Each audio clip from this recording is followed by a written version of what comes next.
akan melakukan demonstrasi kontekstual modul 2.3 tentang coaching untuk supervisi akademik, terdiri dari observer, coach, dan coaching. Saya sebagai observer Diantuti Waraning Tias. Dan saya Dwi Purwani sebagai coach. Dan saya sendiri sebagai coaching Ibu Sugianti. Selamat menyaksikan. Selamat siang Bu Dwi, bagaimana kabarnya hari ini? Selamat siang Bu Dia, kabar baik Bu Dia, semoga Bu Dia juga sehat-sehat saja ya. Ya, terima kasih Bu Dwi. Nah Bu Dwi, pada kali ini kita akan melaksanakan coaching ya. Saya akan menyampaikan beberapa pertanyaan di awal kepada Bu Dwi. Jadi kita akan mendiskusikan tentang rubrik penilaian kita hari ini. Begini Bu, saya akan mengamati coach dan coaching nanti pada saat pelaksanaan coaching. Nah, ada beberapa pertanyaan yang ingin saya tanyakan. Yang pertama, apakah sudah sesuai dengan rubrik penilaian ataukah belum? Pertanyaan yang kedua yaitu, sudahkah sesuai alur ITK? Pertanyaan yang ketiga, apakah coach sudah mampu menyampaikan pertanyaan tersebut kepada coaching? Pertanyaan yang keempat, bagaimana coaching nanti menanggapi dan merespon pertanyaan yang disampaikan oleh coaching? Di sini jangan lupa juga yang harus disesuaikan dengan prinsip coaching, yaitu kemitraan, proses kreatif, dan juga memaksimalkan potensi coaching. Nah, pertanyaan pertama untuk Bu Dwi dari saya yaitu, kompetensi apakah yang ingin Ibu kembangkan pada coaching kali ini? Baik Bu Dia, kompetensi yang ingin saya kembangkan yaitu kehadiran penuh Bu Dia. Jadi mendengarkan aktif dan mengajukan pertanyaan-pertanyaan yang berbeda. Seperti itu. Oke, baik. Pertanyaan yang kedua, kompetensi mana yang ingin Ibu kembangkan secara spesifik yang ingin diobservasi? Baik Bu Dia, kompetensi yang ingin saya kembangkan secara spesifik nantinya yaitu pada mendengarkan aktif Bu Dia dan mengajukan pertanyaan-pertanyaan yang berbobot bagi coaching nanti. Oke, bagus sekali Bu Dwi. Kemudian yang terakhir Bu, kira-kira indikator yang bagaimana yang ingin Ibu capai pada coaching kali ini? Gini Bu Dia, saya ingin agar coaching nantinya mampu menemukan langkah-langkah yang dapat menyelesaikan permasalahan-permasalahan yang dihadapi, seperti itu ya. Oke, demikian Bu Dwi, itu adalah pertanyaan-pertanyaan di pra-observasi ini. Terima kasih dan silakan Ibu melakukan coaching pada coaching kita kali ini bersama Bu Yanti. Terima kasih. Terima kasih Bu Dia. Selamat siang Bu Yanti. Bagaimana kabarnya Bu Yanti? Iya, Bu Dwi. Selamat siang Bu Dwi. Terima kasih. Alhamdulillah kabarnya baik, sehat. Bagaimana dengan Bu Dwi? Saya juga dalam kondisi sehat. Yanti, mohon maaf ya Bu ya. Tadi Bu Yanti harus menunggu saya ya Bu Yanti karena saya ada kegiatan yang harus saya selesaikan. Oh, tidak apa-apa Bu Dwi, kami memahami dan memaklumi. Baru sebentar kok. Kami belajar sekolah dulu. Oh iya Bu Yanti, kemarin katanya Bu Yanti mau cerita. Maaf, mau cerita apa ya Bu Yanti ya? Gini Bu, gimana ya Bu? Beberapa hari ini saya tuh bingung. Mengawali bercerita itu juga saya juga bingung dari mana. Tadi ada sesuatu yang mengganggu pikiran saya. Oh seperti itu. Kira-kira tentang apa nih Bu? Nah, apakah itu tentang sekolahan, siswa, teman, atau masalah pribadi Bu? Bukan, ini bukan masalah pribadi. Tetapi saya kok merasa akhir-akhir ini itu rasanya menjemukan. Saya sebagai guru sendiri juga merasa tidak seperti biasanya. Entah karena saya yang kurang semangat atau anak-anak yang tidak tertarik dengan cara pembelajaran saya, cara menyampaikan pembelajaran saya atau bagaimana. Saya sendiri juga bingung dalam hal ini. Oh begitu. Itu menurut Bu Yanti mana ini yang lebih lebih cenderung ini pengganti yang lebih membuat Bianti ini apa namanya lebih menjadi masalah dominannya Bianti. Gimana ya Bu? Sebetulnya saya sendiri sudah bisa meraba ya Bu, karena ini mungkin kesalahan ada pada diri saya. Karena pada akhir-akhir ini saya lebih fokus kepada tugas-tugas daripada menyiapkan materi untuk mereka. Karena konsep saya justru terpisah Bu. Karena harus menyediakan makalah-makalah atau tugas-tugas yang akan berikan dalam tingkat nanti. Sedangkan di samping itu saya harus menyiapkan tugas-tugas di sekolah. Jadi tugas-tugas pokok di sekolah itu lebih kesampingkan daripada tugas itu gitu. Jadi Bianti sibuk dengan kegiatan-kegiatan yang lainnya ya Bianti ya. Iya betul Bu. Dan sini sangat kewalahan Bu. Karena gimana ya Bu ya? Menurut saya sendiri kurang fokus ketika sedang bersama mereka. Apalagi mereka begitu loh Bu. Jadi menurut Bianti ini memberi pengaruh yang sangat dampak yang sangat besar bagi siswa gitu ya, jadi masalahnya dampak orang-orang bagus itu ya Bianti ya. Sepertinya ada contoh kecil begini. Ketika saya mengajar sambil mengerjakan tugas di laptop, itu saya kan fokus ke laptop, ke materi yang akan saya berikan ke dikat nanti Bu. Nah, anak-anak itu cenderung merasa terbengkalai atau gimana saya tidak tahu. Mereka sibuk dengan dirinya sendiri. Apalagi mereka yang sudah selesai mengerjakan tugas, pasti akan mengganggu teman yang lain. Sehingga kelas saya menjadi gaduh dan saya juga cenderung ke istilahnya cuek begitu loh Bu.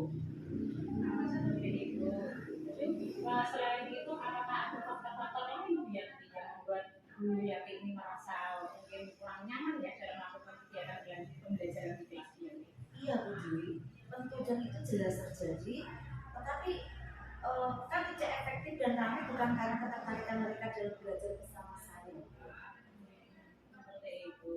Nah, kira-kira ini kalau pembelajarannya ini banyak anak yang gaduh ya Bu ya. Iya. Jadi ini tentunya kan tidak membuat nyaman ya Bu ya. Tapi gaduhnya itu tidak bukan karena mereka aktif gitu ya Bu ya, terkait dengan kegiatan pembelajaran, tetapi gaduh dengan kemauannya sendiri. Seperti itu ya Bu. Iya, betul Bu Dwi. Dan saya juga menyadari sebetulnya permasalahannya itu ada pada diri saya sendiri karena ketidakfokusan saya dalam membersamai mereka belajar serta kurang menariknya pembelajaran yang saya lakukan sehingga membuat mereka sibuk dengan dunianya sendiri begitu, cenderung tercuek dengan pembelajaran saya. Nah, kira-kira sekarang Bu Yanti punya gambaran tentang masalah Bu Yanti itu yang Bu Yanti hadapi itu seperti apa Bu? Begini ya Bu, mungkin saya akan merefleksikan diri, saya akan melakukan perubahan diri Bu, terutama pada diri saya sendiri, sehingga perbaikan itu tidak hanya ke anak saja, melainkan saya. Karena kesalahan-kesalahan itu bisa jadi memang dari saya Bu, karena ketidakfokusan dalam pemberian materi tersebut, sehingga membuat mereka tidak nyaman saat mengajar atau mengerjakan tugas yang lainnya. Oke Bu Yanti. Sekarang kita mau bahas satu persatu ya Bu Yanti ya. Iya. Untuk Bu Yanti sendiri, bagaimana sih supaya Bu Yanti ini bisa membuat nyaman pada anak dalam mengerjakan tugas? Iya Bu, sebetulnya setelah saya memikirkan, seharusnya saya itu bisa memilah dan memilih apa tugas pokok saya. Dan di sini saya berpikir tugas pokok saya adalah sebagai pengajar, sehingga saya harus memisahkan antara tugas pokok yang lain. Jadi bisa saya mengerjakan tugas di luar jam kerja apabila KPM, begitu kira-kira. Iya, itu ide yang sangat bagus Bu Yanti. Nah, sekarang bagaimana sih dengan anak-anak? Apakah yang ingin Bu Yanti lakukan dengan anak-anak? Mungkin saya akan membuat pembelajaran yang tidak membosankan, mencoba mengajak anak untuk belajar outdoor atau di luar ruangan, sehingga anak tidak monoton di dalam ruangan, sehingga membuat anak-anak itu jenuh. Saya akan membuat cerita berdasarkan apa yang mereka alami selama ini di luar kelas.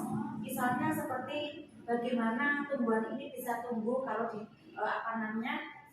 di dalam terik matahari, dan bagaimana akibatnya jika tumbuhan ini tidak ada sinar matahari, sehingga anak bisa melihat secara langsung di dunia nyata. Begitu Bu. Oke, keren sekali nih Bu Yanti ya rencananya ya Bu Yanti ya. Berarti intinya Bu Yanti akan mengajak anak-anak untuk outing kelas gitu ya Bu Iya, ya, betul. jalan-jalan. Jadi selain bisa refreshing, tapi ada segi pembelajaran pembelajarannya di Betul. situ ya Bu ya. Itu kan begini ya Bu, menurut saya, selain anak itu juga seneng, saya sendiri sebagai guru itu kan memang butuh refreshing juga. Ternyata Bu, ketika kami membawa anak-anak keluar untuk outing kelas ya, istilahnya anak-anak lebih antusias di dalam mengikuti pembelajaran. Tidak seperti saat ketika saya memberikan pembelajaran indoor, ya. Mereka lebih kecenderung mungkin ya. Dari sini saya belajar Bu, untuk memperbaiki begitu Bu. Ya, jadi intinya anak-anak ini lebih aktif mengikuti pembelajaran ketika dilakukan kegiatan proyek. Betul, betul Bu. Oke Bu Yanti, rencana Bu Yanti yang sudah tergambar itu sangat jelas sekali Bu Yanti. Jadi di sini ini merupakan rencana yang sangat luar biasa nih Bu Yanti ya, yang sudah Bu Yanti siapkan. Semoga saja nantinya Bu Yanti ini bisa menjalankan itu dengan baik. Nah, jadi Bu Yanti di sini kira-kira dari apa yang sudah Bu Yanti wacanakan, apa yang membuat yang akan Bu Yanti lakukan? Seperti yang saya bilang tadi Bu, saya mencoba untuk outing kelas atau pembelajaran praktik di outdoor. Seperti pengalaman-pengalaman yang saya lakukan ketika melakukan dikasihkan kepada aku, saya lebih melakukan learning by doing atau belajar sambil melakukan, sehingga mengajak mereka berjalan-jalan di sekitar sekolah, kemudian bisa berteduh di bawah pohon sambil mereka menuliskan cerita. Mereka akan menghayati apa yang dia lakukan begitu kiranya. Oke, nah jadi kalau sudah ada rencana, kira-kira apa nih Bu Yanti akan melakukannya? Lalu kegiatan Bu Yanti sendiri itu bagaimana? Lalu kapan memulai hal ini Bu Yanti? Melakukan perubahan Sebenarnya begini ya Bu, sejak kemarin ketika ada permasalahan di kelas yang seperti itu yang saya ceritakan tadi, saya sudah mulai berpikir secepatnya saya harus melakukan perubahan di dalam pembelajaran saya begitu Bu, sehingga tidak terlalu fatal anak-anak melakukan kegiatan pembelajaran sesuka hatinya begitu Bu. Insya Allah besok pagi akan saya lakukan kegiatan itu, saya akan mencoba merealisasikan itu.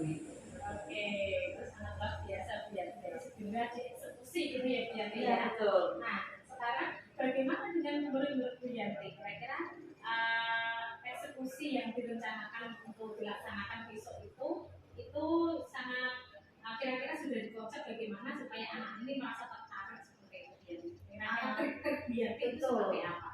Sebelum saya melakukan itu tentunya saya membuat planning atau perencanaan ya Bu, sehingga ketika saya melaksanakan kegiatan itu sudah mengalir karena terkonsep dengan baik begitu kiranya Bu. Oke, kalau begitu adakah orang-orang yang akan terlibat di dalam perencanaan Bu Yanti ini? Tentunya ada Bu. Sebelum saya melakukan kegiatan ini saya akan melakukan istilahnya konsultasi kepada kepala sekolah, teman sejawat tentunya, mencoba untuk menggali setidaknya ada masukan-masukan atau referensi untuk saya bisa mengembangkan begitu kiranya Bu, sehingga dalam pelaksanaannya nanti referensi yang banyak akan masuk ke saya, sehingga perbendaharaan di dalam pelaksanaan itu kegiatan akan bervariasi begitu Bu, dan akan menghasilkan kegiatan yang sangat benar-benar terkonsep begitu dan berhasil begitu dengan saya Bu. Oke Bu Yanti, sekarang sudah ada gambaran ya Bu Yanti ya. Jadi rencana-rencana yang akan Bu Yanti lakukan itu sangat bagus sekali. Jadi sekarang Bu Yanti berarti sudah tak baru lagi ya Bu Yanti ya. Sudah ya. Ketika anak bisa ini lampu enaknya ketika kita mempunyai teman untuk bisa kita ajak berkomunikasi, sehingga kesulitan-kesulitan yang kita alami, kegalauan atau kegundahan hati seketika akan sirna ketika dapat masukan-masukan, dan tentunya hati merasa lega begitu setelah saya berbicara dan berkomunikasi dengan jenengan itu. Oke, baik Bu Yanti. Jadi tentunya Bu Yanti dengan apa yang sudah kita lakukan di sharing saat ini sudah membuat hati Bu Yanti ini merasa tenang ya, merasa senang. Nah, jadi di sini lain kali jika saya punya unek-unek nih Bu Yanti, kayaknya kita cocok nih Bu Yanti bisa sharing-sharing ya Bu Yanti. Jadi nanti kalau misalkan saya juga punya masalah, Bu Yanti bersedia ya kita bisa saling gantian sharing. Dan nanti kita bisa saling memberi masukan satu dengan yang lain ya Bu Yanti ya. Jangan dengan senang-senang hati Bu Dwi, boleh berbagi cerita tentang permasalahan juga solusinya atau win-win solution ya Bu ya, mencari solusi yang terbaik untuk dunia pendidikan menjadi lebih baik begitu kiranya Bu ya. Baik Bu Yanti, terima kasih Bu Yanti. Di sini saya merasa sangat senang sekali bisa Bianti, semoga permasalahan-permasalahan yang Bianti alami, kemudian rencana-rencana yang Bianti sudah siapkan tadi ya melalui sharing ini besok bisa segera dieksekusi sehingga bisa memberikan dampak yang positif buat anak-anak tidak lagi gaduh di kelasnya ya, tapi anak-anak sudah belajarnya melalui ini ya, pembelajaran yang menarik gitu, buat anak senang gitu. Betul, tentu saja Bu. Dan saya sendiri sangat berterima kasih Bu Dwi juga sudah meluangkan waktu untuk mendengarkan cerita saya, sehingga saya sendiri yang tadinya bingung sekarang sudah menjadi lega Bu Dwi. Oke, terima kasih Bu Dwi. Iya, sama-sama Bu Yanti. Mohon maaf ya Bu Yanti, jika tadi mungkin ada hal-hal yang kurang berkenan dari Bu Yanti, tapi ini sangat luar biasa sharingnya Bu Yanti. Jadi mungkin itu yang bisa saya ini deh bantu Bu Yanti, dan di sini rencana Bu Yanti saya hanya bisa mendukung, semoga bisa berjalan dengan baik. Itu ya Bu Yanti ya. Sampai ketemu ya Bu Yanti ya. Selamat siang ya. Oke, selamat siang. Bu Dwi tadi kan sudah melakukan coaching gitu ya. Jadi gitu ya. Maka saat ini saya ingin memberikan beberapa pertanyaan penutup gitu ya. Yang pertama, kira-kira apa saja yang sudah Ibu lakukan pada saat melakukan coaching terkait indikator pencapaian yang diinginkan? Baik Bu Dian, nah tadi saat saya melakukan coaching, saya sudah melaksanakan alur tirta. Nah itu dimana di dalam alur tirta ini itu menanyakan tujuan, identifikasi, rencana aksi, dan tanggung jawab. Nah sehingga di sini saya dapat menggali coaching untuk menyampaikan permasalahan-permasalahannya secara terbuka dan menyampaikan bagaimana dia bisa mencari solusi terhadap masalah-masalah yang dihadapi, seperti itu. Oke, Bu Dwi. Nah, untuk selanjutnya saya akan berusaha menyampaikan hasil pengamatan ini pada saat melakukan coaching terhadap Bianti tadi. Nah, sudah berjalan baik dan sesuai dengan alur kita. Nah, sudah ada penyampaian pertanyaan dari coach yang mampu menggali cerita secara terbuka pada coaching, sehingga coaching mampu menemukan penyelesaian permasalahannya. Nah, coaching tadi juga sudah berjalan dengan baik dan memperhatikan prinsip-prinsip yang ada di coaching. Pertanyaan yang terakhir, kira-kira kompetensi apa lagi yang ingin Ibu kembangkan berdasarkan hasil pelaksanaan coaching yang sudah Ibu lakukan tadi? Baik, nah di sini kompetensi yang ingin saya kembangkan yaitu saya ingin mendalami lagi Bu tentang pelaksanaan coaching dengan alur tirta, sehingga nanti saya mampu melaksanakan coaching lebih baik lagi berikutnya. Oke, baik Bu Dwi, terima kasih. Nah, semoga kedepannya nanti kita semua mampu melaksanakan coaching dengan lebih baik lagi kepada semua murid dan juga teman sejawat. Demikian observasi yang bisa saya sampaikan. Terima kasih Bu Dwi dan selamat siang. Baik, selamat siang Bu Dia. Sampai ketemu lagi ya Bu Dia ya. Terima kasih ya. Iya, sama-sama. Demikianlah presentasi kami di dalam modul 2.3 tentang demonstrasi kontekstual, dan kami mengucapkan banyak terima kasih.